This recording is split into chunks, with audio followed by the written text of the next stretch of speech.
Oh, that's oh.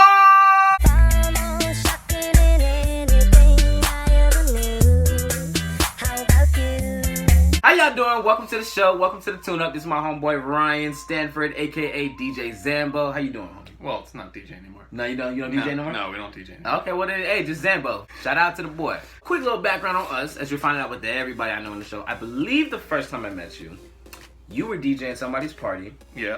And you were getting a little flack for what you were playing. Mm-hmm. I came over and I was like, hey, I don't have a problem with the music. These people bugging out. And you were like, I know, this, if you don't like the music, go to a different party. I was like, that's what I'm saying. So then I requested something, then he played it for me. Because, I'm the homie like that, whatever. But after that, I just stayed by the table and I just kicked it with y'all. Like, it was you and another homie, I think. That Nick. Yeah. The rest, I think, from there was history. Mm-hmm. One party, we both talked about music, and now we talking about any and everything. Like, it's crazy as well, hell. and I think the other thing to remember is, like, every single DJ ever, and you can attest to this too, the one thing that drives every single one of them crazy is getting requests. Yeah. And it's like, no, I got my show, I got my set list, I'm getting paid to do this. Doesn't matter if it's someone's backyard, doesn't matter if it's the whiskey, doesn't matter if it's a Greek theater. Let me do my thing. Let me do what I'm here to do. Exactly. You don't like the music? There's other places. Exactly. That's just the art of it all. Yeah. That's another way that we just, go along with whatever we talk about. But it's fun because we have a lot of different opinions on a lot of different music. So this episode... But we don't hate each other. Exactly. That's weird. You can have conversations with different opinions. And you can hate music. Exactly. And still be friends with people who like that music. Exhibit A and B right here. Today is a very, very special suggestion. Shout out to everybody that's been commenting this for a while now. We're getting into Death of a Bachelor from Panic at the Disco. I have to start this off by saying, growing up in middle school, I wasn't really into the scene. I wasn't really, emo as they say, or like with that crowd, like that was listening to stuff like Panic, My Chemical Romance, Fall Out Boy. Would you consider Red Hot Chili Peppers emo or no? They're a little bit before that time. Yeah. I think it was everyone that was coming out in like the mid-2000s. Got you. But RHCP was around the 80s. Got you. Yeah. Okay. So a little bit of outside. It's like trying to throw the Stones into the scene. Got you. The Stones aren't responsible for Hot Topic. Yeah. Hot Topic stole the Stones.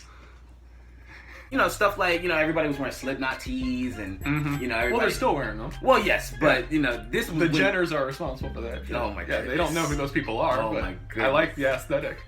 Generally speaking, like, as of today, as of right now, the main Panic songs I think I know are I Write Sins, Not Tragedies. I'm not sure if that's... Yeah, that's probably the marquee song. Yeah. Like, if you buy, like, one of those generic, like, you're on, like, Channel 7, like, late at night, and you get one of those, like, advertisements for, like, the greatest hits of the mid-2000s, like, that's gonna be on there. It'll be number one. That's how those started off? Yeah. And then Welcome to the Black Parade is right after.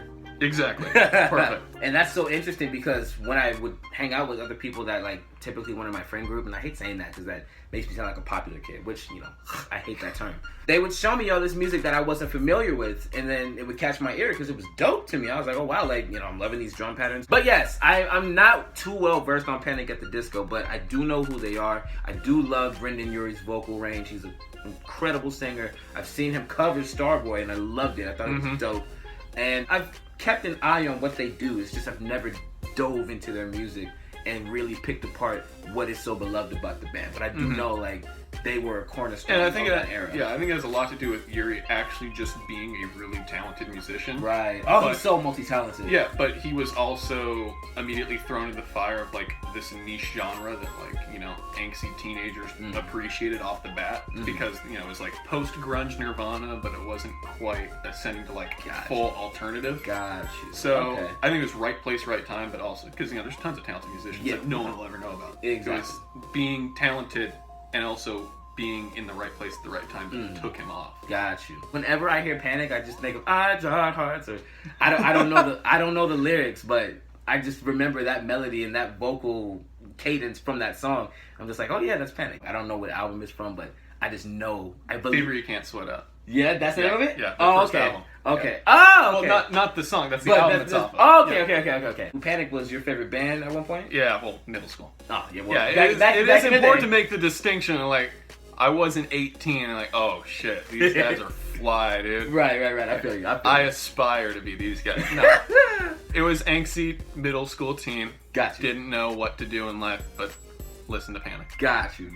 Death of a Bachelor, you think it's going to be more pop than punk? I have no preserves I'm going just into guessing it. that. Yeah. I haven't heard any of it. Yeah. I have no idea what to expect. You don't know what to expect. All I know is that everything after Pretty Odd was just downhill. Real quick. You might have pissed off a lot of people with Well, that. but this could have come back. No, but I think we can just jump into it and just see what we gonna get. All right, let's do it. This is Death of a Bachelor from Panic at the Disco. Number 1, Victorious.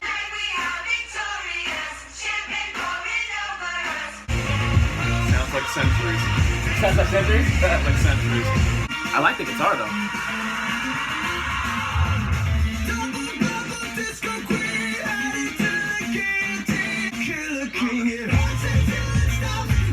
This does sound like old Panic a little bit.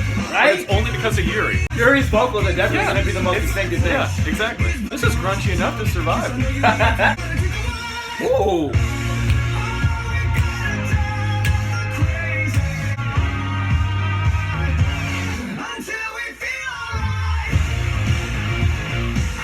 I like it. I feel like I should have heard this somewhere else prior to this. Right? Somewhere. Like this is probably like playing outside of a movie theater right now, but we never really paid attention. It's like, it's just something. It's sound. It's the same playlist they always play. Yeah, this is like probably being played at Six Flags right now, but like you wouldn't know what it's from. Exactly. This feels like a Peter Pan sweater. I like it. Yeah. It's not as poppy as I expected. It definitely has some attitude with it. So. Yeah, it has like themes of like, this might get on the radio, but if it doesn't, whatever. Exactly.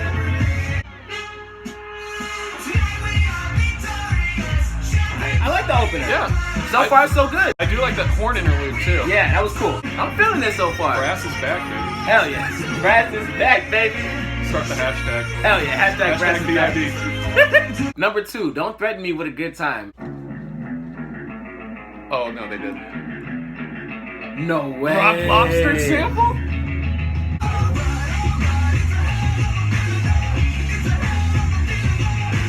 And I think Brendan Urie only made this album because he's getting married. I should probably introduce myself. You should have seen what I wore. Hey. I had a cane and a party hat. I was the king of this hologram where there's no such thing as getting out of hand. Pre-meds and some rock. I like the way that he's like singing, rapping on this one. Yeah, this is a little bit of like Tyler from 21 Pilots. Yeah, little Tyler Joseph like. Yeah. That sample. The sample's well used though.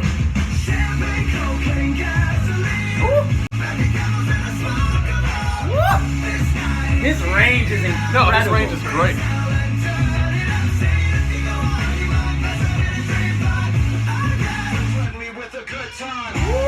Oh. I hope they paid the B-52 stuff. Yeah, let's hope.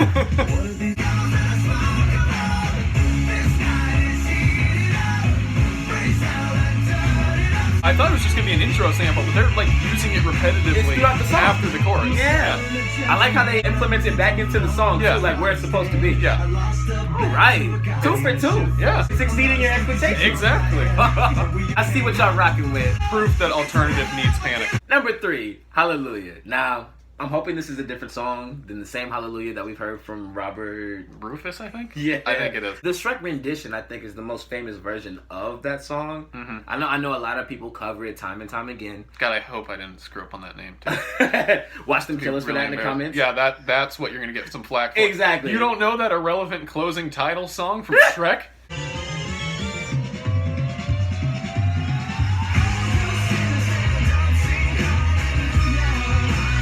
It's not a cover.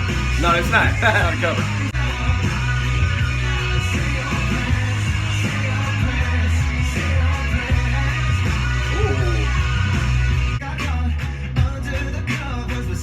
It's weird because like the intro reminds me of old school Panic. Yeah. And by that I mean like emergent Panic at the I get Disco. you, I get you. But this sounds so much like it's taken from every other alternative act right now. I feel like there's a lot of like, oh, we That's see what's what hot. 21 Pilots is doing. Like we see Blurry Face. We can take that. I feel you. Fucking voice. No, his range carries an entire track. Oh.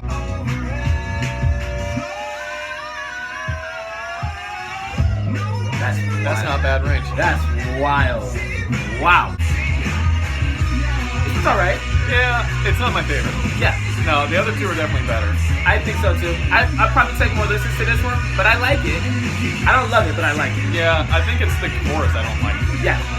I think the chorus The is melody too, is good, but the hook Yeah, is... we already heard a chorus like this. Yeah. We're only 3 songs in. I feel you. Number 4, Emperor's New Clothes. Welcome to the end of eras. Ice just melted back to life. Done my time and served my sentence. Dress me up and watch me die. Feels good, tastes good. Stay decapitated. You just might see a ghost tonight. It's really descriptive. Yeah. If you don't know now, you know. I'm taking back the crown. I keep looking at the title and thinking about Cusco from the Emperor's New Groove. Yeah. Is that my fault? I think so. I shouldn't use the word emperor. Catch your chain and raise your eyes. If it feels good, tastes good. I like this one. Yeah, this one's good. I like it a little more than Hallelujah. Like, Especially with that like downplayed modulation on the Yeah. vocals. The little bit Yeah. like Portugal the Man thing. that's going hard. on Yeah, there. that's hard. If you don't know now, you know. I'm taking back Ooh, that pause. Hey.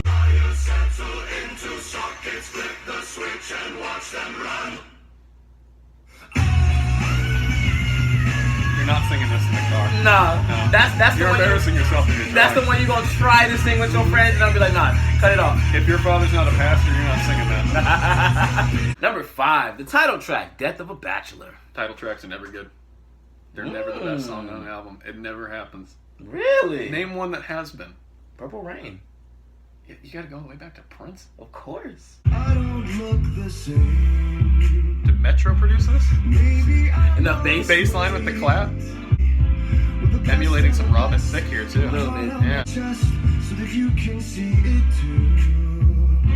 I'm walking the long road, watching the sky fall.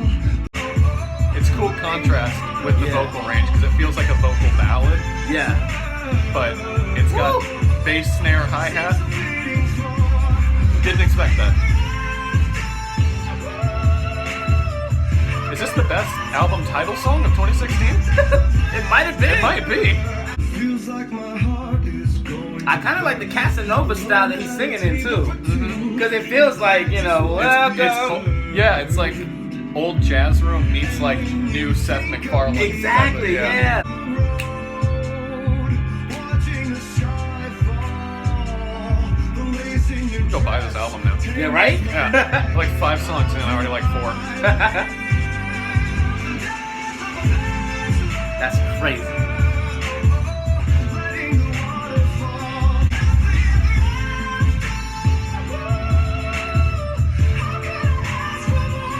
I came hoping for the old Panic, and I stayed because they deviated enough from the old Panic. Exactly. Yeah. To where it's still quality material. Yeah, but it's not poppy. Exactly. It's not Cobra It's- Starship sellout. It's not so far to the pop charts that they're trying to sell. Exactly.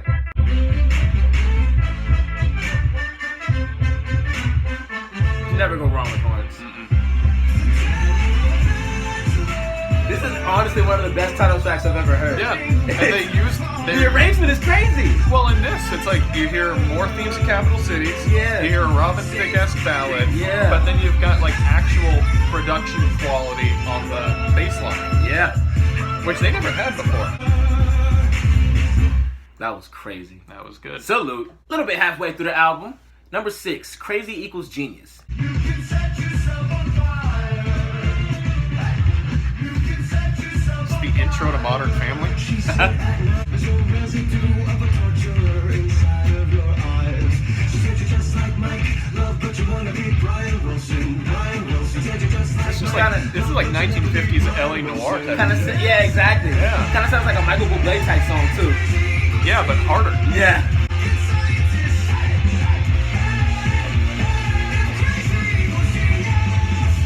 you can set yourself on fire. But you're never gonna learn. I fuck with it. It's less like the more I'm hearing songs use the brass now, the more I'm thinking this is less Capital Cities-esque and just more LA noir, like 50s big band. Yeah.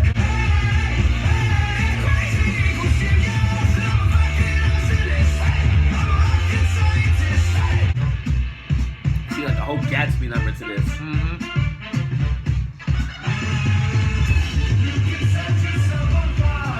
Production for the album so far is really, really dope. Yeah, it isn't bad. And it feels really broad and like open to like a new era for them, you know? Yeah, like they're kind of like leaving things open in terms of like where they want to take it. Exactly. Like, okay, there's variance here. Exactly. Yeah. Number 7, LA Devotee. Yep. All right. You got two black eyes and nothing too hard, and a black heart that matches your blackness, so I wouldn't change it. Wouldn't ever try to make you leave. No, change it. Chain Gang of 1974. A little bit. It's just more upbeat. Yeah. The theme's there though. But the harmonies, oh my god, I'm living for the vocals. And now it's back to 2008. Yeah. It strikes me though that like Brendan's listening to other alternative bands and Right. he's taking aspects, but he's not highlighting Copying them. Yeah, exactly. Yeah, he's learning from them. Exactly. Like, oh, I want to incorporate something like that. Let me see what I can do with that. Yeah. Hey.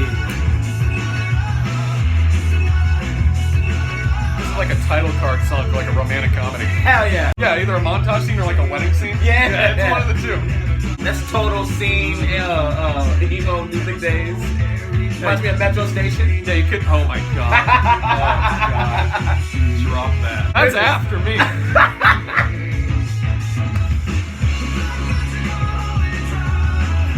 This is dope. Yeah, this. I'm honestly surprised. This is like what 7 tracks in, Yeah. and like 5 of them are like fire. One's like, okay, I can listen Yeah, to this exactly. again. Yeah. Ooh, I like how he did that. That note choice was crazy.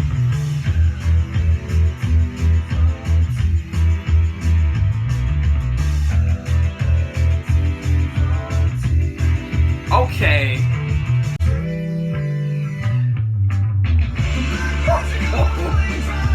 Did he just bring bass riffs back? Because I'm down for that. That bass riff Hey. was crazy.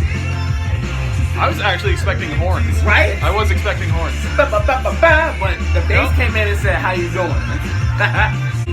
LA devotee. Your climbs, they don't need to sound the same. Nope. Hmm? It's like he jumped a couple eras and made it like 70s type, but it was still like bouncy enough to be, you know, Like not- a modern anthem song. exactly like Yeah. you said, like it would be in a romantic comedy or like something for today's. Yeah, like it's in a audience. rom-com or like ESPN puts in like a promotional thing. Exactly, or it gets that one commercial that everybody's like, "Oh, I know that song from such and such." Yeah, I was just thinking like the edginess, like compared to A Fever You Can't Sweat Out. Like the edginess is gone, but that's not necessarily a bad thing. Right. But I can see how that might polarize other Panic fans. Right. But you also got to remember like when did Pretty Odd come out? Like I don't even 2008 maybe. Something So like it's like that, yeah, yeah. you got to think about like the timing of all this stuff. It's Of like course. yeah, there's been a lot that wasn't their old. You know, Exactly. not necessarily grunginess, but edginess. Exactly. Like, it's not there anymore. It doesn't have to be. But I Right. can see that polarizing old fans. Of course. Well, you know, that's the one thing too. Like when something resonates with you so much and something speaks to you, when they start speaking a different tune that is different from what you related to Mhm. them with, you're like, wait. I thought we saw eye to eye on this. What is this change? Yeah, Like, why- this is why people left like the Odd Future coups. This Yeah. is why Gambino lost some people after Yeah. Waking My Love because it's different, yeah. and you're supposed to stay in your lane. Whatever Yeah. made you famous is what you're supposed to keep doing. But then, like, I feel like you also have to be open to artistic growth, Yeah, well, that's the Which whole is point of being just- a musician, and that's the catch-22. right? They don't want to do the same thing forever, Exactly. And then or fans- maybe they do, but but they the get bored doing it. And then the fans either want them to do that or they switch want them it to up. go away. Yeah. Yeah, it's like, oh, well, I've heard this a million times. Just retire. Number 8, Golden Days. Polaroids in the crates of a record shop. They were sexy, sexy looking back. I can't tell if the bass is rhythm or lead. Yeah, that's an interesting point. She had Farrah Fawcett hair. Lives of blood red wine. I think he is listening to Capital Cities because Farrah Fawcett Hair is one of their more popular songs. Right, yeah. Does you wonder when the light begins to fade? Subtle guitar in the back. And the clock just makes That's a Blink-182 progression too. It's also a Bowling for Soup progression. Oh, Bowling for Soup. Wow. This is bringing back so many memories. It is the chord progression from Stacy's mom though. Yeah, It is. Stacey's mom. That's how valuable vocals are, right there. Ooh. I can imagine what this must have been like seeing him sing this in the studio. I can imagine what this would be like at a show. Oh. Right? Yeah. Sorry, Justin Timberlake, I love you, but I'm not getting this at a Timberlake show.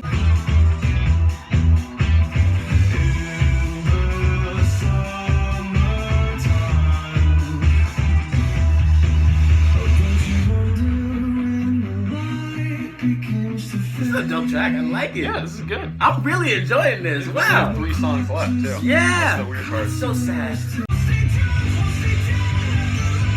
This must have been so much fun for people to sing at the show.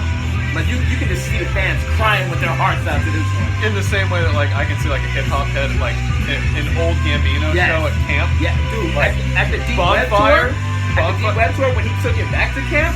Oh my God, I Yeah. lost my shit. Like Lost my shit. Sunrise, Bonfire. Yeah, those He are did all of those. sing-alongs. Yeah.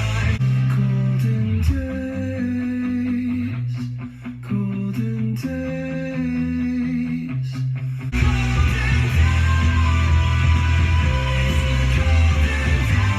It really does sound like Broadway musical-esque. Yeah. Right? Maybe write a play around all of this. You definitely could. I can see Yeah. him play with this being the soundtrack of it. Yeah. It's a nice track. Number 9, the good, the bad, and the dirty. Which, according to the editor, adds some attitude. The good, the bad, and the dirty. Truth is that it was always going to Ooh. end. The symphony buzzing in my head. This isn't attitude, I'm gonna say that. Yeah. This isn't attitude. Like summer. It's a little laid back, but I like the bounce. True.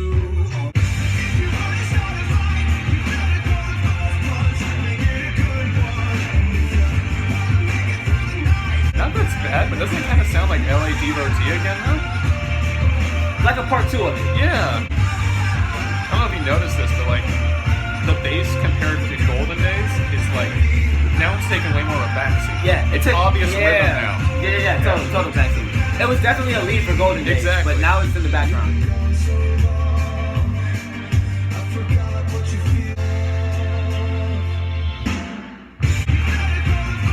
I can say this one is reminding me a little more of Centuries than the opener. Really? Just a little bit. Because of that. I think I get that, but it is pretty subtle prior to that. Yeah. And Centuries, like you can see like the crescendo, right? It's like You it's will building. remember me. Yeah, exactly. You know it's gonna lead to something. Exactly. Where this is kind of like it could stay subtle. Again, that's another one that I liked but didn't love.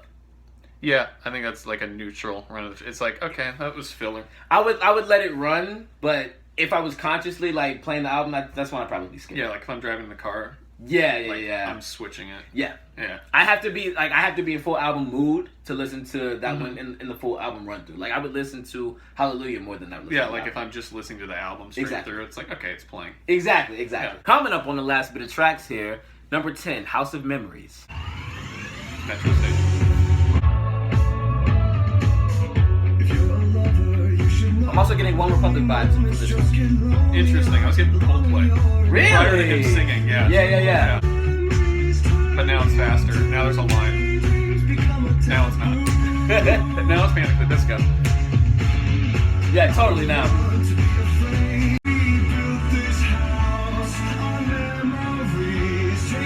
Oh, this is totally the Broadway comment that you made. We could see a play with this played out with like a tango It is choreo. Broadway-esque. Yeah. I feel like I'm saying esque too much. That's truly what it is. Exactly. I mean,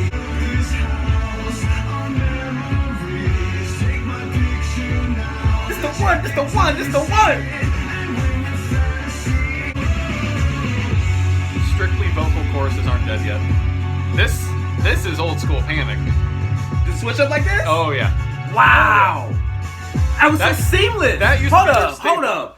What? That used to be their staple. Oh my god. Those switch ups became like commonplace in Panic albums, which I That's- think is like after Pretty Odd why people were like, that's not what I expected. Got you. It Damn. felt like an anthem all the way throughout, and there wasn't like any musical alteration. It was just Got like you. it felt Ooh. forced. I'm excited for the early work now. Hold up.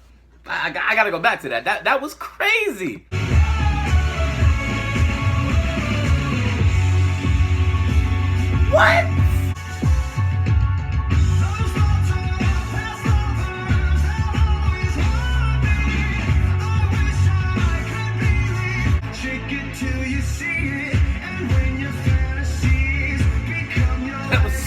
That dope. snare was well timed too. Yeah. That's crazy. Yeah. Wow.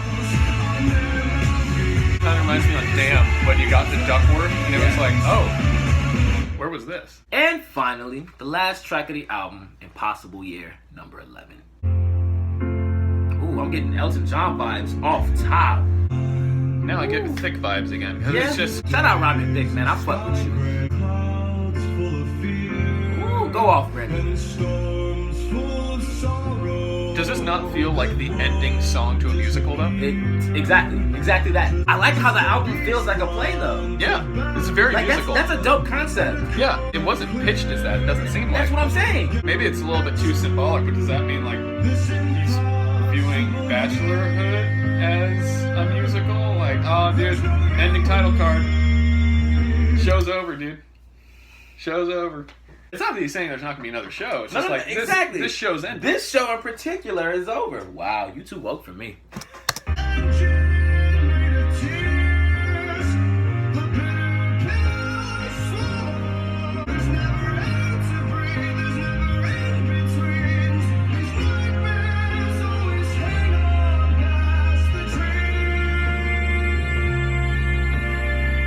He doesn't sound ambitious for marriage. No. Sounds phenomenal on this record though.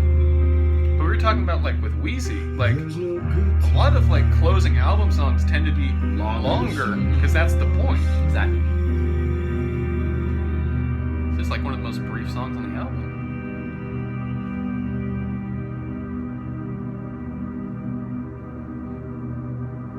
He's really gonna just let it ring out for 20 That's seconds. wild. That's such an eerie ending, honestly. Yeah. Like unknown type of like, you know, close the door on stage type of thing. You don't know what to expect. Whoa. Especially with the phaser at the end. Yeah. Holy shit, y'all. Wow. That's a better album than anticipated. I'm very happy with the project. Now I'm a little upset that Brandon Urie might not take on bigger roles in the future. Like I feel like he won't be touring as much or he won't be making as much. I mean, if this took 3 years. Exactly. He might not come back till like 2019 with another album. Yeah. And if that's the case, the 11 tracks better be good. I'm saying. All right. Final thoughts on Panic at the Disco's Death of a Bachelor. Being that this is my first actual serious venture, sit down, listen to a Panic at the Disco album, I'm definitely hungry for more. Again, I'm unfamiliar with it because I only know the popular songs. Mm-hmm. So to really see the art of Brendan's vocals accompanied with the production, and like you said, with the switch up that happened in House of Memories and the attitude and the edginess that was shown in Victorious, it's dope. And it opens me up to more of what they have to offer as opposed to what I was shown and what I what you were expecting. Exactly. Yeah. After, I never know the name of the song, but hearing da da da every single time someone talked about Panic, I was like, okay, well, that's what I'm expecting from it. Then I heard, if you love me, let me go. And I was like, okay, well, that's another one. And then I don't even remember how I Write Sins Not Tragedies goes, but oh, that's oh, okay. Well, shit. Wow. There you go. What you like on this album is Urie's vocals. Uh-huh. You'll get some of them on the old stuff, but I don't think he was well utilized. Oh, okay. Well, that's kind of the weird part is that, you know, what you lost on the instrumental side in this album, which I'm not saying like, the instrumental wasn't good, but like it was a very different instrumental pitch. Got you. Last time around. And by that I mean like A Fever You Can't Sweat Out, like the stuff that they emerged with was different from this, and that's not bad at all, right? Right. But Urie's definitely channeling something else. You might listen to an old album like A Fever Can't Sweat Out and be like, oh, like a song like Time to Dance, you might be like, oh, this is weird. This isn't up my alley at all. I get you. And he seems underutilized on it. Now that you know that this is his range. Exactly. Oh, I mean, because I've seen live vocals of him, like when they were like sharing it on YouTube and Vine and everything. R.I.P. Vine. But I was always like, damn, this dude can sing his ass off. Like, yo. And I've never been one to downplay anybody of that caliber that can sing like that. Because again, like, I like to include everybody. I like to show everybody love. So if I see somebody doing something and they're doing it on a grand scale, but they have the talent to back it up, I can back it with 100% confidence. I can be like, that's the guy. Now, if I see something else where everybody's talking about such and such and I see something I don't like, I'm like, well, that's your guy. Like I need something else to bring me to what y'all talking about. And that's not you valuing the aesthetic, right? Exactly. You're not saying, oh, it's not art. Exactly. It's just not my kind of art. Exactly. I'm not gonna bash you for liking it. Like that's something that I'm really happy that I incorporate to how I go about music now. Like before, I used to get at people for liking stuff that I thought was bad music, and you know, I absolutely hate the listener that I was 4 years ago. In the stage I'm at now in life, when people bring up artists to me that I'm not a fan of, XXXTentacion, Post Malone, like pretty much anybody that doesn't speak to me or jump out at me or I don't see as unique or different or like on that level that people talk about them like, that's not a reflection of you as a person. That's just not something I'm gonna listen to. And I like that I can be about that now as opposed to, I can't be friends with someone with an opinion like that. And that's the thing, like opinions I think make these type of conversations and these type of videos beautiful because the conversation is fun and the conversation is engaging. Because like I'm telling you about, you know, the music that I've grown up listening to, you telling me about what makes a Panic album great, and that just further makes me want to listen to more of their stuff. Like it's only making me more eager to listen to more Panic, which is why I'm so happy that people keep shooting me suggestions of it, because I think Pretty Odd is the next one I have to do. I would do Fever You Can't Sweat Out before you listen to Pretty Odd. Yeah? Because it's going to feel weird. Oh, okay. Like, you're just going to be going in rewind. I feel it. Basically, Well, that's the very beginning. I mean, maybe that makes more No. chronological sense. No. I was going to say that's basically what happened with the 21 Pilots reviews. Like, I did Vessel first, then I did Blurry Face, then I did their self-titled, and then I did Regional. So, I went 3, 4, 1, 2.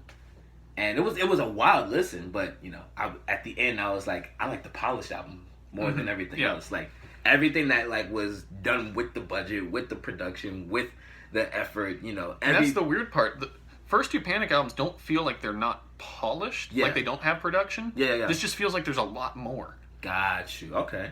So it also makes you feel like, well, shit, if they've been around since, you know, mid-2000s, does that mean, like, for over a decade we haven't had, like, a real Yuri sample? Right. Like, we haven't been getting the full we've been getting Yuri 60% experience. of what he can do. Yeah. Ooh. But he never had a way to channel it. Because they had Exactly. to switch up the genre a little bit. But they were trying to stick to the alternative too much. Exactly. And, you know, that was the lane at the time. Because that was the era. Like, that's why there's this whole thing now called Emo Night. Where they listen to, you know, Say It Ain't So, I Don't Wanna Go, you know, Yellow Card, and, you know, all of the bands from the mid-2000s that were the voice. Like, you know, R.I.P. Chester, man, because Linkin Park was definitely a cornerstone for that era. It was either Linkin Park, or it was Evanescence, or Limp Bizkit's Rollin'. If you remember that song. Keep rolling. But it fit the tone. It did. Right, that was the point. It was a more emotional Motorhead. Yeah. Right? I still remember the first time I heard In the End. I was like, this shit is crazy. And there's people wwho are still in that, like, genre circle who are like, this is just shallow. Yeah. Well, they'll listen to something else that's just like them and be like, but this isn't shallow. This is meaning because it subjectively means something to me. Exactly. There's something to these guys, Exactly. and it's not like anything else. But that's also why I see how people separate themselves from the acts really quick, because you lose relevance so quickly now. Yeah. And if you're an alternative genre, if you're an R&B, your stuff's going to take longer to make than most hip-hop. And since hip-hop's already popular, it's like, you know, Drake can churn out album after album and it's nothing. Yeah. And we're getting used to it just being A top norm, tier. yeah. And, you know, if you're a Capital Cities European Disco and it takes you 3 years to complete, you know, basically a half hour worth of music, well, people might not stick around. Exactly. Because one, they'll get used to what you're known for and they won't really accept what you're on now. Or they'll be so in love with what you did in the past that they want you to keep doing that all this time later. Yeah, it's not like in, you know, the 90s where Rage Against the Machine could, you know, release an album every 2.5 years, and then people would just automatically be on board with it. I mean, like Battle for Los Angeles, like everyone was ready for it when it dropped. It was exactly what everyone wanted. Right. It was perfect, but now we live in an age where we can get so much so easily that Like now it diminishes bands are able to do that because they're just going to get drowned out. Yeah, because the market's oversaturated with so much music. Exactly. And people are dropping every and single people day. want new music as urgently as possible. Exactly. Like I remember waiting for Starboy. Like when he announced that, I was like, okay, I need it now. I need it now. I need it now. Mhm. But that's only because I've been so accustomed to, you know, getting mixtapes from Wayne and getting mixtapes from Tyga and, you know, all these other artists that just drop like crazy. Like I look up and there's new music from these people. I'm like, oh wow, look at And this. that doesn't mean you don't appreciate new stuff coming out all the Exactly. time, but you can definitely get oversaturated to the point where it's hard to remember what was coming up. Yeah, which is a lot of what people were criticizing about when Future was dropping as heavy as he was. Like it's hard to get excited about hype for an album. Exactly. When you can go dig around on SoundCloud for as long as you want and Right. find something that's new to you that's Exactly. been out for 5 years.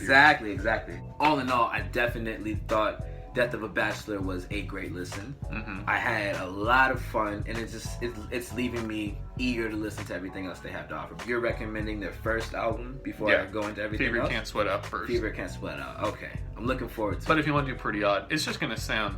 Yeah, it's gonna be polarizing. It's either going to be you're going to go in reverse or you're just going to start from the beginning and then work back up. I think I should start from the beginning. You can let me know in the comments what I should do, but I think I'm gonna take my boy's advice on this one. Death of a Bachelor was fire. I'm looking forward to the rest of the Panic suggestions, so shout out to y'all. That's gonna do it for this episode of the Tune Up. I want to thank Ryan for stopping by. Appreciate Good it. to see you as always, man. All of his socials will be listed wherever you can follow him. I think just Instagram.